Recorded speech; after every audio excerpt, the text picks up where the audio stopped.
Olá, meu nome é Eduardo, eu sou aluno do Martin Macker, do Centro Brasileiro de Pesquisas Físicas, CBPF, sou bolsista do PIBIC CNPq.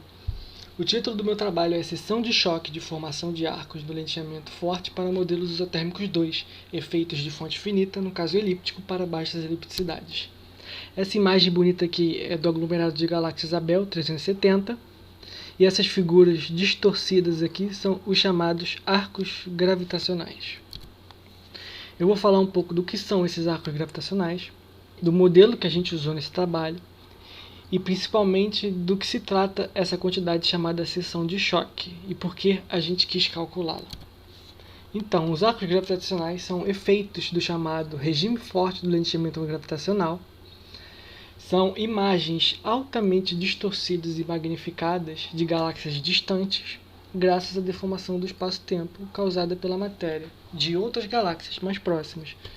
Então a gente tem, por exemplo, aqui nessa imagem do lado esquerdo um arco gravitacional e aqui do lado direito o famoso anel de Einstein. A gente pode entender o lenteamento gravitacional como uma transformação de coordenadas do plano das lentes, onde se encontram as imagens distorcidas, ao plano das fontes, onde estão as galáxias originais. Para descrever esse sistema fonte-lente, a gente usa a chamada equação da lente, onde y se refere à fonte e x se refere às imagens distorcidas. E esse gradiente aqui, o gradiente de psi, onde psi é o potencial gravitacional newtoniano projetado nesse plano das lentes, nada mais é do que o ângulo de deflexão. O gradiente de psi é o ângulo de deflexão que a luz vai sofrer ao passar por esse plano das lentes. E como toda boa transformação de coordenadas, a gente tem uma matriz jacobiana associada. Nesse caso, a matriz jacobiana nos diz a deformação e magnificação dessas imagens. Nesse trabalho, a gente vai estar usando um modelo da esfera isotérmica singular, onde as componentes de massa da lente se comportam como partículas de um gás ideal isotérmico em equilíbrio hidrostático. Por que a gente está usando esse modelo? Porque o perfil radial de matéria desse modelo ele é bastante próximo ao perfil de galáxias elípticas. E como a gente está interessado num sistema lente-fonte na escala galáctica, esse modelo vai ser bastante útil. Para a CIS, esse modelo, a gente tem um ângulo de deflexão reduzido dado pelo versor radial x. E por consequente, a equação da lente se torna essa segunda equação aqui. No último trabalho aqui no CBPF, a gente percebeu que essa equação, na verdade, nada mais é do que a equação de uma concoide, que são curvas conhecidas desde a Grécia Antiga e possuem este nome pois seus formatos são similares aos de conchas. Neste caso, a gente tem uma concoide com K igual a 1, nessa última equação aqui. O modelo principal que a gente vai estar usando, então, é a esfera isotérmica singular CIS mais a fonte elíptica. Pois com a fonte elíptica a gente consegue também simular galáxias distantes. Então a gente tem a fonte elíptica com uma posição do centro dela radial S, posição angular θ e uma orientação φ do eixo maior.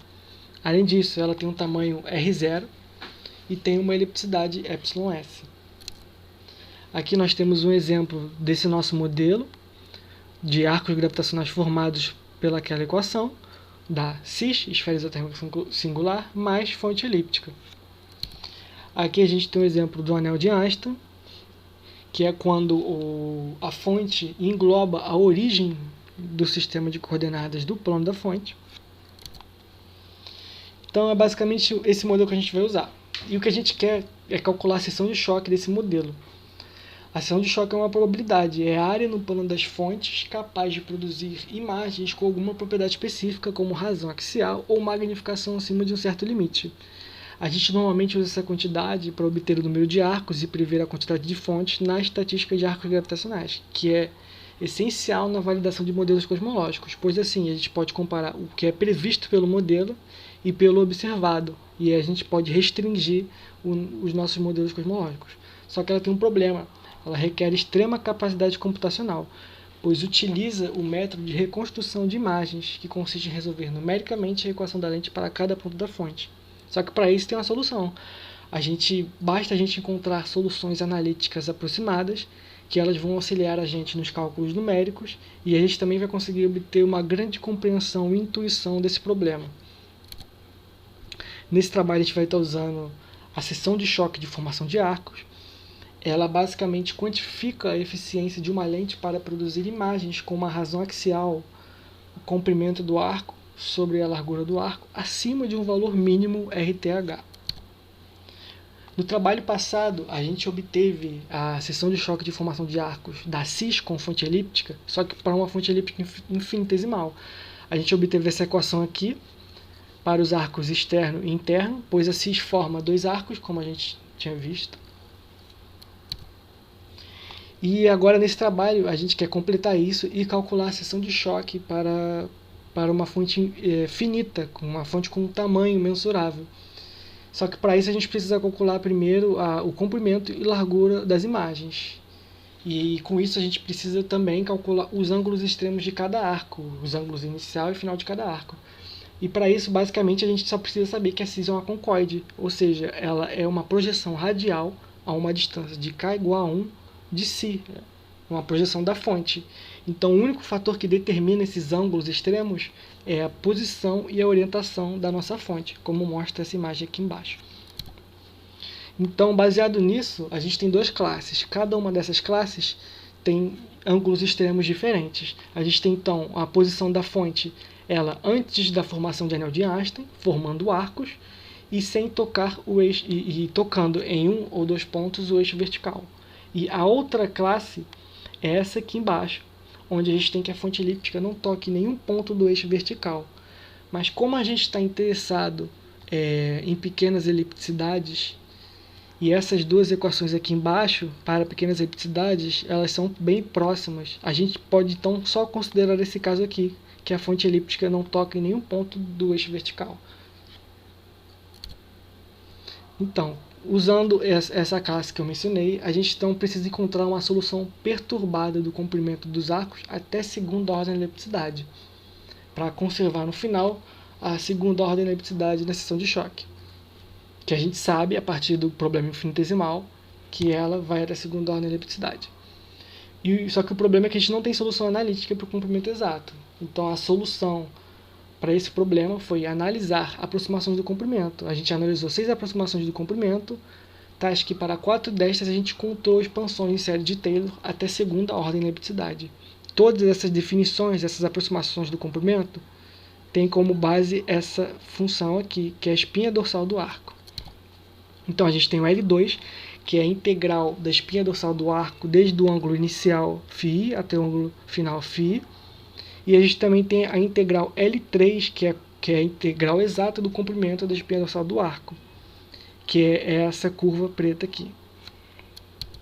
A gente tem também outras definições, o L5, L6 e L7, que basicamente é a espinha dorsal do arco avaliada nesses pontos extremos e no centro, multiplicado pela abertura angular do nosso arco.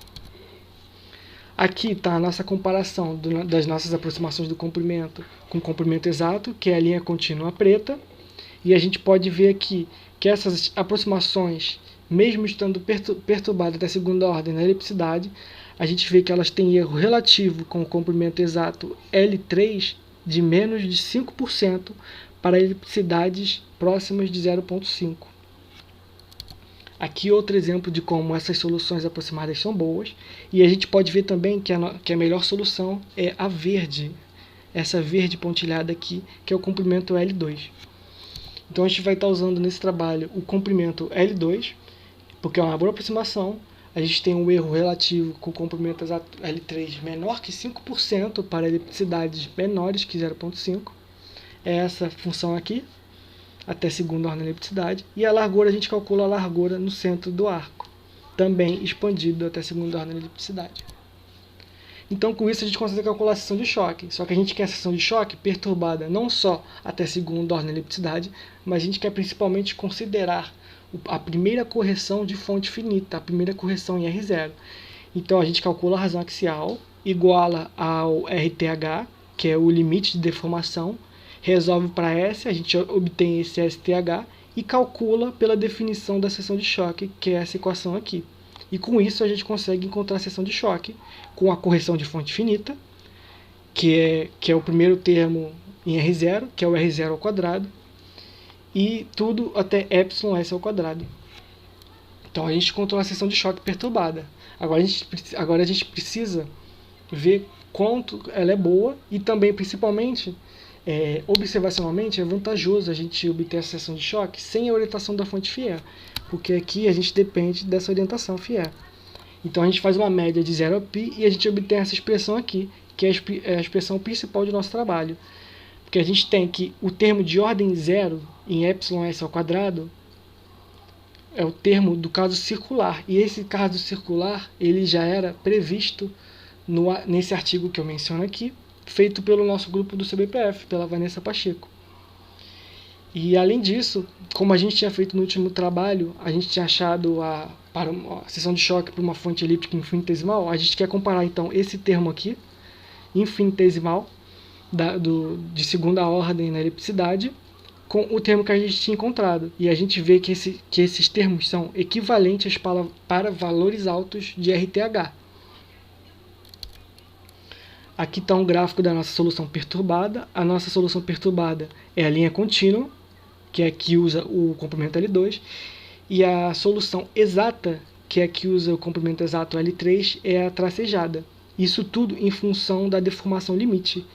A gente pode ver, então, quanto maior a deformação, mais a nossa solução perturbada diverge da exata, mas principalmente para valores baixos de fonte, tamanhos de fonte baixos, por exemplo, 0.01, 0.05, que é o nosso objetivo, a nossa solução perturbada ela equivale muito bem à da solução exata tracejada, como a gente pode ver nas curvas verde e vermelhas.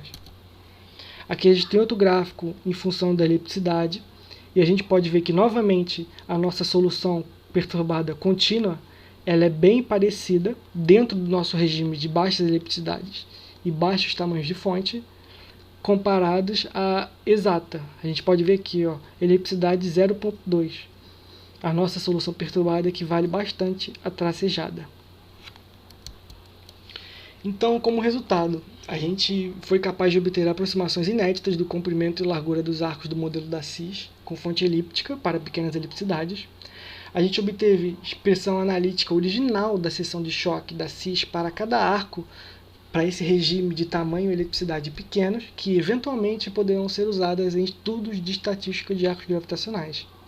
Além disso, essa nossa solução perturbada, que eu mostrei os gráficos, ela cai corretamente do caso circular previsto pelo artigo já lançado no CBPF há uns anos atrás, e além disso ela é uma ótima aproximação, como a gente também viu nos gráficos, à seção de choque exata nesse regime que a gente está buscando de pequenas fontes e pequenas elipticidades. Como perspectiva futura, a gente precisa descobrir com absoluta certeza por que a nossa seção de choque perturbada não cai exatamente no caso infinitesimal previsto no meu último trabalho que eu fiz ano passado aqui no CBPF.